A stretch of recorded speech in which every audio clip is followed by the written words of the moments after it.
Good evening, everyone. Magandang umaga po sa mga nandito sa Canada, US. Hello. Today we'll have a short session from yung live po natin yesterday, yung kasama natin si Coach, si Mr. Dodong Gala. We had really good talakayan po regarding going low carb on a budget, and marami doon na mga nagtanong. And so today, ang gagawin natin is just a Q&A.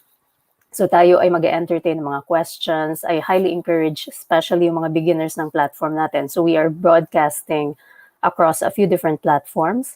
Nandyan po yung FSM, yung sarili ko pong platform, Filipino Success Movement.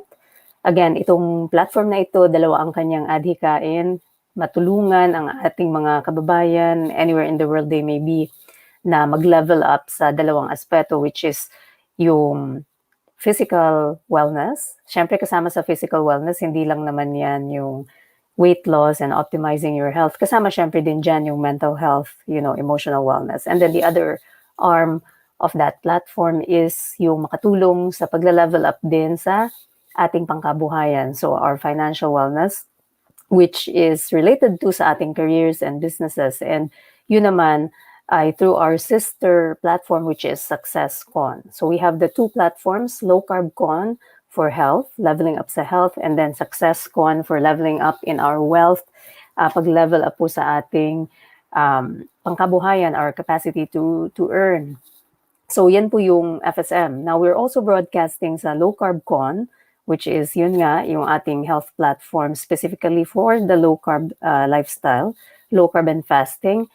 And nandito rin tayo sa Filipino-Canadian organization. So if you're in Canada and Filipino and nag-aantabay sa platform na ito, then welcome. And nandito rin tayo sa Global TV. Shout out Sir Norwin Crespo. Hello po, sir. And all the Global TV viewers po. So tonight, ang gagawin lang natin again is Q&A. So maiksing session lang, Q&A for low carb and fasting lifestyle. Alam ko marami pong mga tanong na hindi nasasagot minsan. So now this is your chance. Kasi minsan we have guests. Like the whole month of September, we'll be broadcasting with guests. Some of our experts ng Low Carb Con. By the way, yung mga hindi po pala naka-attend ng Low Carb Con live, available na po yung ating Low Carb Con recordings. So tingnan nyo lang po yung ating official page dyan sa Facebook, Low Carb Con. Meron doong sign up button or learn more button sa page, and you can go there and avail of the Low Carb Con recordings para na rin kayo naka-attend ng Low Carb Con. So again tonight, ang gagawin lang natin is to answer questions. Really encourage beginners, mga newbies po, to ask. Kasi minsan nagkakaroon ng napakaraming confusion. People sometimes don't even know where to start. Nakikita nila lahat ng mga inspiring transformational photos pero hindi nila alam paano ginawa yun. And sa ating communities po, sa ating collective communities, iba't ibang grupo yan, iisa lang naman yung pamamaraan, and that is by going low carb. Kaya nga po yung mga iba na nalilito kasi, for example, they see people in those pages sometimes, nagpo-post din ng mga exercises, for example. That's all good. But we have to always remember yung cornerstone ng weight loss medicine, even ng disease reversal medicine. The cornerstone is always going to be a bigger part, nutrition. Very important din po ang exercise, don't get me wrong. As you know, I'm a big advocate of exercise. But when it comes to weight loss, I really want to stress this important point.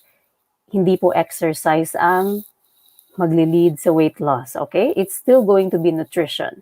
Exercise comes naturally, para din yung fasting.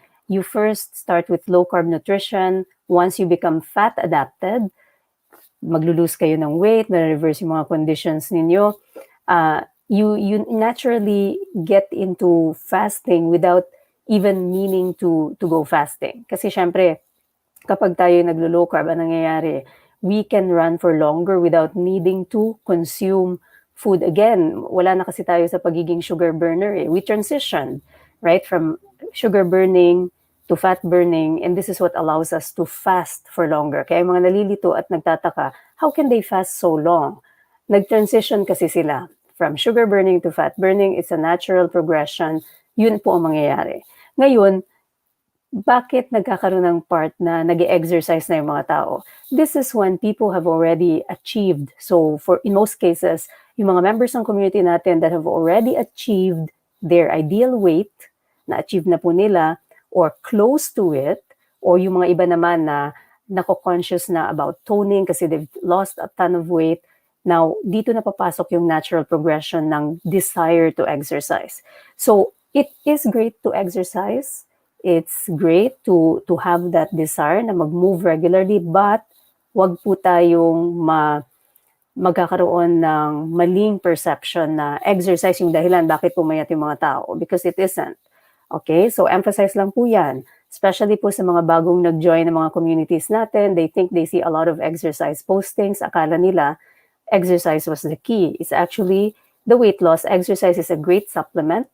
It's a great supplement, and pag-uusapan natin yan, especially sa maintenance phase ng ating journey, because exercise is a great way to stimulate autophagy. Autophagy, yung isa sa mga proseso kung saan ang katawan natin ay sarili niya, nire-repair niya by getting rid of yung mga tinatawag nating mga debris, yung mga hindi kinakailangang components, mga sira-sirang components ng cell, or even yung mga maladaptive components, like for example, cancer cells, right? So autophagy, that gets stimulated by fasting and also by really like staying low carb, but also stimulated by exercise. Kasi yung exercise will, stimulate a few different pathways that lead to autophagy. Having said that, ang focus natin tonight is more sa weight loss and beginners, mga taong nagsisimula pa lang sa journey at may mga gustong itanong. So tonight, yun po ang hahanapin ko mga questions. Okay, so Q&A for beginners. Hello po kay Miss Ella de los Reyes. Hi, Miss Ella. Hello, sir. Si Coach Dodong Gala. Kasama natin si Coach. Yung hindi po mga nakapanood ng broadcast ni Coach kahapon, please visit ulit yung mga pages natin. Please support him. Facebook, YouTube, hanapin po ang kanyang channel. Very good practical tips for low carb on a budget. Yes. Thank you po, Miss Jogmon AJ or Mr. Yes, magandang gabi po. Miss Gemma Villanueva. Hello po kay Miss Alpha Belen from Hong Kong. Hello po. Good morning sa mga nandito po sa amin. Si Miss Lely, siguro nandito siya. Canada, US. Yung mga nasa Europe po, magandang hapon. Okay, so ito magandang tanong. Jogmon AJ, question po. Okay ba yung habit na if nadapa, example, nag-high carb food, binabawi sa duration ng fasting, like imbes 16 hours, ginagawa pong 80 or 20 or longer? So, kung nangyari na po, then this is a good way to kind of rebalance. Syempre, hindi natin maiwasan na madapa. And that's the beauty of this lifestyle. Na kahit tayo nadadapa, there are many ways to mitigate. Parang maraming ways to kind of make up for it. This is one of those, actually, na gagawin mong mas mahaba yung iyong fasting. Para nga naman, you're getting rid of that excess glycogen. So remember po that when you are going high carb, ang nangyayari kasi dyan, a lot of insulin stimulation. So saan mapupunta yun? Storage in the liver. And so, kapag, kasi that excess glucose po, yung hindi gagamitin ng katawan, masustore po yan sa liver. Kasi, paalala lang, ang insulin, ang ating main hormone, kung bakit tayo po ay naglo-low carb, kasi ito yung, alam natin na hormonal basis ng weight gain, ito pong hormone na ito ay storage hormone, fat storage hormone. Ito ang nagdudulot ng pag-iimpok natin ng taba. So, saan ngayon mapupunta itong taba na excess? Kung isang araw lang naman nadapa, likely, mapupunta po yan sa atay, sa liver. Kasi doon nakastore yung parang pangmadali ang uri, yung parang madaling i-access na uri ng glucose, which is glycogen. So, kung doon siya masustore, at kayo naman ay regular sa inyong regimen na kayo talaga naglo-low carb, isang beses lang nadapa, then your goal will be to empty that parang immediate storage, yung easy access storage na yun na nasa atay ng glucose. And how you do that? You can go for a longer fast. So that's a great strategy. Now, having said that, it's always important to remember na hindi natin pwedeng i-allow na itong cycle na ito ay patuloy. Kasi syempre, yun nga, binawi mo nga ng fasting, tapos you get back to that habit na, pwede pala yun. So, the next day, high carb ka na naman. Until dumating ka na naman sa proseso na lagi ka na nag-high carb and it becomes like a vicious cycle nga until you get back to the actual lifestyle. Then yun ang hindi na maganda kasi every time that you stimulate insulin and nagsispill over yung storage na yun, ang insulin. So una muna sa atay po, liver, pag wala ng space doon, saan siya pupunta? Siya na ngayon ang magiging adipose tissue, yung fat. Fat na nakastore sa paligid ng ating mga bituka, fat na nakastore sa ating tiyan, sa ating mga balakang, mga ganun po. And this kind of fat is much, much harder to access, much, much harder tunawin. Lalo na po yung sa tiyan, di ba? Alam natin, yung bilbil, napakahirap po niyang i-access po. So, sa mga newbies natin, always remember po na madapa man, get back to it right away. You can do it with a prolonged fasting the next day, but next time that you have your meal, try to aim for going low carb again. Kasi wag nating sunod-sunod na i-high carb babawiin sa fasting. In fact, one of my patients kahapon binisita ako and she told me, Doc, she's struggling. She hasn't gone low carb. She continues to do fasting. So patuloy siya fast, intermittent fasting, 16, 18. Hindi siya naglo-low carb. What happened? Hindi pa rin niya ma-achieve yung number one, yung kanyang weight goal. Ikalawa, syempre yung mga non-scale victories niya, na gusto niya magkaroon ng more energy, mga ganyan. Bakit? Kasi although nagpo-fasting siya, sabi pa nga niya, nag-uumad na raw siya, pero doon sa kanyang eating time, panay fat storage ang ginagawa niya. Kasi eating really high insulin-stimulating food that provokes itong fat storing natin. So, lalo na pag sobra-sobra, more than the atay is going to spill over doon sa ating intestines, magsispill over sa ating, ating mga bilbil, ating mga balakang, mga ganyan po, Siyempre, every person's different. Some people will store fat differently. Yung iba, ang kanilang, it also has something to do with the body type nga po pala. Tatandaan, ang body types natin, iba-iba. Merong mga hourglass figure, mga ganun po, yung proportional. Ganyan, meron din tayong mga athletic, yung parang boxy sa taas, madaling magkaroon ng tiyan, pero payat ang legs. So imagine yung mga ganong type will store more fat dito, shoulders, arms, and tiyan. May mga ganon po, So, depending on sa inyong body type, doon siya masustore. But the premise is the same. It's going to be very hard to access yung mga stored fat na yun pagkalabas na siya sa atay. Kasi it's just harder to burn that.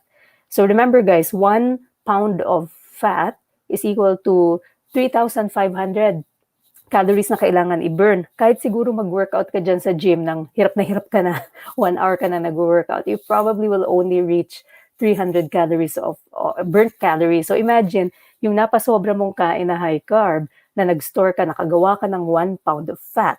Lalo na po yung mga nag-i-intake ng high fructose corn syrup, napaka-notorious niyan. I made a post about that. Yung fructose toxicity, pakicheck po yung page ko, Iris Radev MD, it goes through a different pathway. Diretso po yan sa direct fat storage, yung direct na paggawa ng taba. So lalo na po yan, napakahirap i-access po niyan. So go back to your basics, go back to the foundation. Low carb is always the foundation. The fasting follows naturally. Fasting is there to jumpstart, syempre, our metabolism, have all the other desired effects ng mga autophagy, mga ganyan po. But cornerstone pa rin is low carb. So low carb nutrition pa rin po. So thank you for that question. Napakahabang sagot. Pero hopefully kayo po ay nabigyan ng insight. Magandang gabi po, Miss Rocky from Holy Land. Hello. Okay. Sino pa po ang may mga tanong dito? Give me a moment. Hinahanap ko yung mga tanong. Same person, what's your advice sa mga plateau yung weight? I did a very, very extensive discussion po tungkol sa weight loss plateaus sa low carb con. So I really encourage you po, if you missed the low carb con, available na po yung ating low carb con recordings. Isang topic po yan na tinalakay ko. I think it was 30-45 minutes. So highly encourage po to avail of the low carb con para maintindihan. Hello sir, magandang gabi po sa inyo. Thank you for watching. Si Mr. Reese is also here. Mga members ng community natin, I see familiar names. Magandang gabi po and maraming salamat for always tuning in. So ito si Miss Sofia Alvarez Hermanes. Ilang grams sa isang araw? So Miss Sofia, do you mean po ba yung grams ng net carb? So net carb, balikan natin for basics po. So bear with me. I really encourage kasi mga newbies to ask questions here. So ang atin pong net carb requirement, hinahanap ko yung ang ating visual. So ito po, kapag kayo'y nagsisimula pa lamang, so again, this is in the answer sa question ni Ms. Sofia, tatlong iba't ibang uri, ketogenic, moderate, liberal.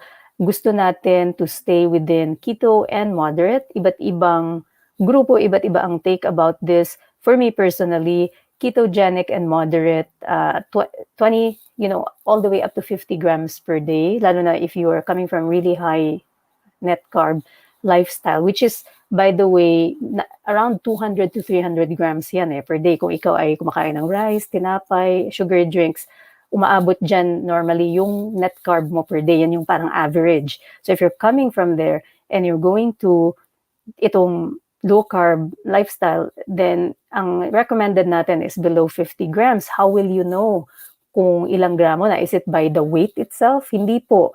It is by a calculation. So kung may label yung food, ika-calculate. So net carb, yung total carb, minus yung fiber will give you the net carb. Kung wala naman pong label yung food, download some apps. So meron tayong mga apps. Senza. Senza is a good app. Sulat ko lang. And this app will tell you, i-input nyo lang yung kinain ninyo, and it will tell you kung ilang grams ang meron doon. And then you just add that up for the day to know if you stayed within 50 grams or 20 grams, depending on what you're following. If you're following keto, or if you're following moderate low carb, depende yan sa inyong goals, sa stage ng inyong journey. But generally, Ms. Sofia, should be 50 grams and below. Okay, so Senza, paki-download po, free app po yan, and it will give you yung mga net carb ng inyong mga kinakain. So, hanap pa po ako ng mga questions dito. Tingnan natin. Okay, so I agree with this. Exercise is the best medicine. As you know, I'm a proponent of exercise. My main point kanina was, hindi siya ang cornerstone ng weight loss. Okay, so I just wanted to clarify that. Exercise, I always recommend. Nakikita niyo mga postings ko, you probably, I'm one of those low-carb advocates na laging nag-exercise. Nakikita niyo po yan. Gusto ko lang i-stress yung importance lang ng foundation, which is low-carb nutrition pa rin po, ano? So, I always say nga, 80-20 rule yan. Even if you exercise a lot, but you don't follow proper nutrition, wala rin pong mangyayari. You will not be able to maintain that weight, okay? So, again, clarification lang po. But thank you for that. I agree. Exercise is the best medicine. Low-carb nutrition and fasting are the foundations. So, Ms. Marisol Gates from Western Australia, brown rice, is it acceptable in low carb? So, great question. So, kung titingnan po natin ang net carb content ng brown rice, a lot of people think, okay, dahil hindi tinanggal yung husk. Siyempre, lalo na yung mga baguhan sa lifestyle na ito, healthy naman po ang kinakain ko, Doc. Kumakain naman ako ng brown rice, ng quinoa, ganon. Traditionally, ako rin naman, noong panahon na, in our traditional education, yun din yung turo sa amin. And so before, I used to give this advice, mag-brown rice ka na lang, quinoa. But the deeper you go into low-carb nutrition and fasting, dun mo maiintindihan. Again, the hormonal basis. Ilan ba ang net carb kasi niyang brown rice, for example, right? Because that will dictate kung gaano niya isa-stimulate si boss insulin, right? So, kasi boss insulin is the main hormone. Is the main hormone na nagdidikta ng fat storage and, nagli-lead into insulin resistance later on pag nasosobrahan. And so, yung brown rice ba, ano ba yung effect niya kay insulin? Although it is healthier than white rice because meron pa siya ng mga minerals and, mga nutrients dahil hindi tinanggal lahat yung husk, kaya nga siya brown. Ang nangyayari pa rin dyan is it doesn't take away the fact that brown rice still highly stimulates insulin. So I believe ang net carb ng brown rice is somewhere in the 40s. So imagine guys, looking again at di ba yung nakita natin kanina na net carb allowance per day if you want to stay low carb, which is 50. So imagine kung 1 cup ng brown rice kinain mo, 44 grams na yon. That'll leave you with 6 grams for the whole day na ia-apportion mo pa sa iba mo pang kakainin to meet your requirement of 50. So in that way, we really don't encourage yung brown rice po. Although, yun nga, sabi ng iba, healthy. I mean, if you are already at ideal weight, ikaw ay may tinatawag na, but I don't want to confuse you, okay? I-mention ko lang ito dito. If you're already at ideal weight, you're fat adapted, may tinatawag ka ng metabolic flexibility, which is something that a lot of long-term low-carb practitioners already have. Then, your system can tolerate this. But to avoid confusion, paki-follow po ang food guide. Hindi po natin nire-recommend ang brown rice na kasama sa ating regimen for low-carb. So, yun po yung kasagutan doon. Okay, great question ito, Miss Estelle Magno. Is it normal to have watery stool 30 minutes after breaking a fast? So, watery stools, it shouldn't really be the ideal scenario. It means a few things. It may mean a few things. Ano po? Number one, how long was your fast? Were you fasting for an extended period of time? So sabihin natin, was it more than 48 hours, 72 hours? Dahil the duration of the fast will also dictate yung iyong bowel, yung response ng bowel mo sa pagdating ng pagkain. So think about it this way. If you're fasting for quite a long period of time, yung iyong bituka ay matutulog, right? Because there's not really food other than water. There's not really food that goes in. Kung ikaw talaga ay clean fast, hindi yung fasting ka pero tumitikim-tikim dito. We're talking about someone who's really like fasting for a long time. So tulog yung bituka. So imagine natutulog siya for 72 hours tapos bigla kang kakain ng something that is really high carb, then it will go into it's called like a dumping syndrome kung saan you're gonna have that watery stool. So it's really important to know how to break your fast. And if you want to know more, and this is a very specialized topic, I discussed this very detailed manner actually dyan sa program ko. So I have a program that helps you to go into longer fasts. How do you safely break the fast in the right way? Anong dapat mong kainin para ma-avoid itong dumping syndrome? Ngayon, kung ikaw naman ay hindi nagfa-fast ng matagal, then think also about the quality of food. So let's say nag-OMAD ka lang naman, tapos yan yung nangyari. Then think of the food na kinakain mo, baka masyadong high carb, because it will be the same principle. Magda-dumping syndrome ka pa rin, although maybe not as pronounced as if you go on a longer fast. Pero kung very high carb yan, it'll have that effect as well, right? Kasi ito yung mga shifting ng mga electrolytes sa bituka natin, low carb ka, tapos nag-fasting, tapos biglang high carb agad. So it will, kumbaga parang masisira niya yung tamang motility, ma-hyperstimulate niya kasi sugar load yan eh. So it's always a good idea again to remember to stick to low carb kahit na nag-fasting ka na at i-break mo na yung fast mo. Break your fast with low carb food. Okay? So hello kay Miss Vivian. Thank you for watching po. Hello. Hello sir, si Mr. Jazzy Torres, isa po sa mga member ng communities natin, kay Doc Grace, community din namin who had a really great success story po. Hello sir. Na-reverse niya po yung kanyang diabetes. Great job. Dito rin po si Miss Wina from Singapore. I'm gonna look for maybe 1 or 2 more questions, and yung hindi po masasagot, sasagutin natin sa susunod na live. And so, tingnan natin. Sana hinahanap ko lang po. Okay, so ito, magandang tanong po, Miss Jasmine Quintos. Good morning to all the viewers. My problem po recently, as a result po ng lab ko, may SGPT 66, normal po sana, 40, may LDL 4.08, normal po ay 3.4. So parehas na kanyang values ay matataas. I'm taking atorvastatin, half tab daily, bedtime, okay pa rin ang low carb. My doctor told me to practice less fat and low salt. So great question po. This is the common scenario na makikita natin. Traditional medicine, they will tell you to eat less fat.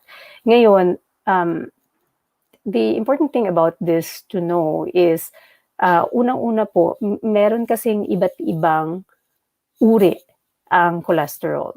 So SGPT, yes, that's a liver enzyme. Yours isn't that bad. It's certainly reversible. That's a great thing about the liver. It's very forgiving. Yung inyo pong LDL, may dalawang uri yan. So LDL, meron siyang LDL na hindi naman nakakatakot na mataas siya kasi that's the big particle. Merong uri ng LDL na yun ang nakakatakot kasi yun ang nagkukos ng heart disease. And that's the small particle. So, importanteng malaman kung may capacity tayo na magpa-order nitong tinatawag na ApoB. So, sulat ko po dito, saan man po kayo naroon dito kasi sa amin, we can order ApoB or LDL P, LDL small particle. So, ApoB is one of those, sulat ko lang. Yun yung uri, subtype ng cholesterol. Yan. Sandali. ApoB. Yan. ApoB is the subtype of cholesterol, LDL, na yun talaga yung linked to heart disease. Ngayon, kung yan ang mataas, then yun po yung kailangan baguhin natin. Now, what we need to do is, syempre, start, kasi low carb nutrition, we know for a fact that it can really help with, reversal ng fatty liver disease, reversal ng ating mga high cholesterol. So if you haven't really tried it, then it is something that you can try para po ma-reverse ito naturally. Now, many of our followers dito sa community natin, they are coordinating with their doctors, and that's a great thing. Many of the doctors are traditional practitioners, so hindi nila alam pa itong low carb nutrition and all that. If you have the capacity na magkonsulta sa isang low carb doctor, then do that para magabayan ka ng tama. Kasi pag may mga medications na tayo, kailangan talaga may konsulta sa doktor. Ngayon, kung wala naman po, then still work closely with your doctor. Tell them that I'm going to do this kind of dietary intervention.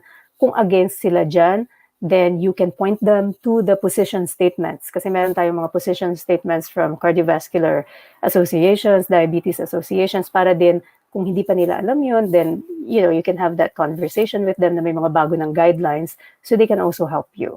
Okay? It's always good to coordinate still with your doctor regarding this, but certainly, low-carb lifestyle is something that you can do to naturally reverse this to the point na hindi mo nakakailanganin ang gamot in the future. But again, work hand in hand with your doctor. Kung may kapasidad to contact a doctor knowledgeable in low-carb nutrition, do that. Kung wala naman, have this dialogue with your medical practitioner, telling them about yung mga benefits nitong emerging evidence about low-carb nutrition, therapeutic carbohydrate restriction na uri ng treatment regimen na ini-endorse na ngayon ng iba't ibang mga associations sa mga position statements nila regarding diabetes, heart disease, na laging kaakibat yan ng high cholesterol and fatty liver din. Okay, so yun po yung sagot ko dyan. Thank you for that. And one last question siguro. Okay, let's have a look here. Let's see. Naghahanap po ako ng tanong. Give me a moment.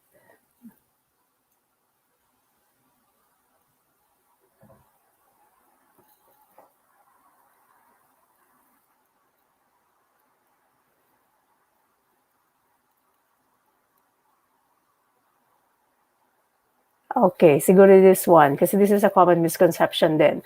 So, pwede ba ang wheat bread sa low carb? So, Miss Nancy Lu, it's always good to go by our food guide. So, meron po tayong food guides, And doon sa food guide, ito ang batayan natin, ito yung guide natin para malaman kung alin-aling mga pagkain ang pasok sa ating lifestyle. So, wheat bread will be in the stop.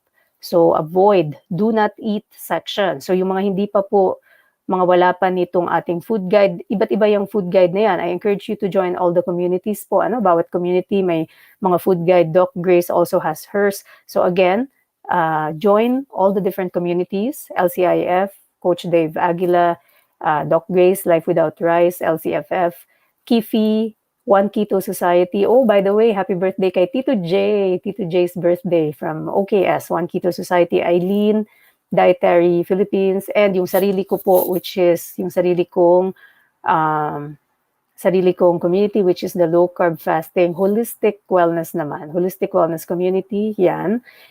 Doon sa mga communities na yan, makikita ang food guide. Ayan ang food guide. Malalaman kung pasok nga ba ang isang pagkain or hindi. Wheat bread will be nasa pulang section. Stop. Do not eat and drink. Bakit po? Same premise, insulin. So insulin, it's a refined grain ang wheat po, ano? So grain siya, it will be highly insulin stimulating. So kahit akala mong healthy, kasi hindi naman siya white bread, but going on the premise of insulin stimulation, siya pa rin ay magkukos ng fat storing and fat storage and will lead to insulin resistance later on. So lagi pong tatandaan yung hormonal basis, and in that way, we don't advocate for it. Wala po siya sa ating mga food guides. Okay? So, and maybe one last, tanggalin ko lang ito. Okay, one last question for the night, and babalik po ulit ako next week. So, pakiabang-abang po. Okay. Yung mga mahilig sa Starbucks. Starbucks cafe, mocha favorite ko. Once a week, okay lang po ba, Doc? Si Miss Christina. So, ito maraming layer ang sagot sa question na ito. Kung kayo po ay newbie, highly discouraged na wag po. Bakit po? Dahil po sa sugar craving. Kahit na once a week lang po ninyo ginagawa yan, yung stimulation na yon, first of all, syempre, di maiwasan, andyan pa rin yung carbs niyan. If may capacity kayo, and I don't particularly know kasi hindi ako nag-order ng ganito sa Starbucks, but if you have the capacity na gamitin ang inyong sariling sweetener like stevia, monk fruit, then gawin nyo yon. Pero kailangan pa rin itong ilimita ng hindi masyadong madala. So once a week, that's okay. Kasi nga ayaw natin i-trigger yung sugar craving. Kasi kahit pa ang ating sweetener ay approved sa ating food guide, pero yung craving kasi ang mati-trigger niya.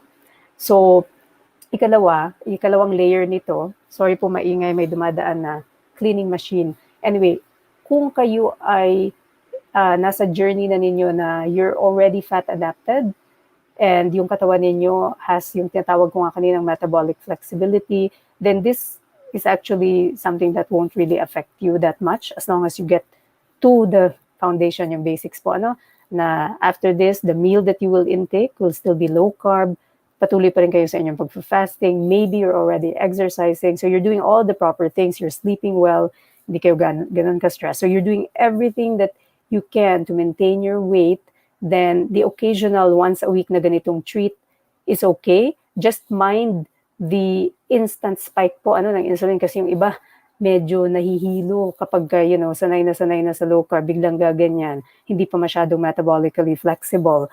Pag inom na ganyan, mahilo talaga kayo. Like a lot of people feel physically really bad. Okay? So medyo ingat lang po sa ganyan. So, listen to your body, look at the stage of your journey, kung nasaan na kayo, and you look your goals, kung ano pa yung mga kailangan ninyong maabot. Okay? One last. Ito, Miss Rowena, taga Coronadal ka pala. I've been there. My best friend lives there. So, my best friend, shout out to Dr. Janina Pajaro Loresco. So, Lorico. Loresco. Anyway, taga dyan po si Doc Nina sa Coronadal, South Cotabato. Yeah. Okay lang ba, Doc, after extended fasting, you will have no appetite to eat, then konti lang po kakainin, but still low carb? Yes po. So, Ms. Rowena O'Haro, thanks for the great question. Usually, kung marami pa kasi tayong storage na binaburn, ang mangyayari niyan is we actually will still not feel hungry. Kaya nga, some people can go for extended periods of fasting. Bakit? Kasi meron pa rin pagkain yung katawan through all the fat storage systems. So, if you know of the guy who did the longest fast in the world, in the history of the world, 382 days po yun. Bakit umabot ng ganon? Dahil napakarami pa niyang storage system. He was obese. He started off, I can't remember kung ilang pound siya, basta napakalaki niya. And so to all those times na nag-fasting siya, to all those days and weeks and months, kumuha yung body niya ng supply doon sa kanyang stored fat. So, nangyayari ito, kung meron ka talagang fuel na makukuha yung katawan mo, you're able to do longer fasts. And syempre, pagkain mo, still continue low carb po, para hindi masayang lahat ng gains natin. So, yun lang po muna for now. I will be with you again. Sa mga gusto naman po tomorrow, mag-level up sa kanilang wealth, meron tayong broadcast with one of the speakers for SuccessCon, si Attorney Dias from London. So join me and Coach John sa SuccessCon. Yun ang sister page natin for people who want to level up in their wealth. SuccessCon broadcast tomorrow night with Attorney Dias. So stay tuned po lahat. And I will come again and join you po sa weekend para sa isa na namang siguro mag-Q&A po ulit tayo para sa mga katanungan. Again, highly encourage you all to join our different communities. Join po tayo sa mga iba't ibang communities and sa mga nangangailangan ng extra gabay. You need some help. Kailangan ninyo ng extra gabay sa inyong journey. Then we have few different programs. Yun pong sarili kong program is the wellness program. Ayan po. Okay, so nandyan po yan sa page ko. So that's it for now, everyone. And we'll see you again sa weekend. Bye for now.